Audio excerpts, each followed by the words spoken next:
Hello అండి అందరికీ. నేనైతే చికెన్ దమ్ బిర్యానీ చేయబోతున్నాను. మ్యాగ్నేట్ చేసుకోవాల్సిన అవసరం కూడా లేదండి. ఇలా చేసి చూడండి, చాలా సింపుల్గా టేస్టీగా ఉంటుంది. ఫస్ట్ అయితే హోల్ గరం మసాలా ఆయిల్లో వేసుకోవాలి. ఆ క్లిప్ మిస్ అయింది. తర్వాత చికెన్ వేసుకొని, తర్వాత ఫ్రైడ్ ఆనియన్స్ కొద్దిగా ముందే వేయించుకొని పెట్టుకున్న తర్వాత అవి కూడా వేసుకోవాలన్నమాట. వేసుకున్న తర్వాత 2 బిర్యానీ ఆకులు కూడా వేసుకోవాలి. ఆ తర్వాత కొత్తిమీర పుదీనా కూడా వేసుకోవాలి. సాల్ట్ ఉప్పు వేసుకోండి.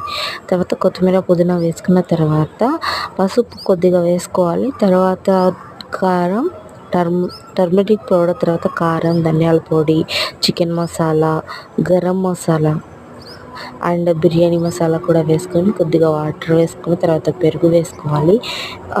అల్లం వెల్లుల్లి పేస్ట్ కూడా వేసుకోండి, అది క్లిప్ మిస్ అయింది. తర్వాత బాయిల్డ్ అయిన వాటర్లో హోల్ గరం మసాలా, కొత్తిమీర, పుదీనా, అల్లం వెల్లుల్లి పేస్ట్ కూడా వేసుకోండి. తర్వాత ఇలా పెట్టేసుకున్న తర్వాత చూడండి ఎంత ఫ్లేవర్ఫుల్గా ఉందో.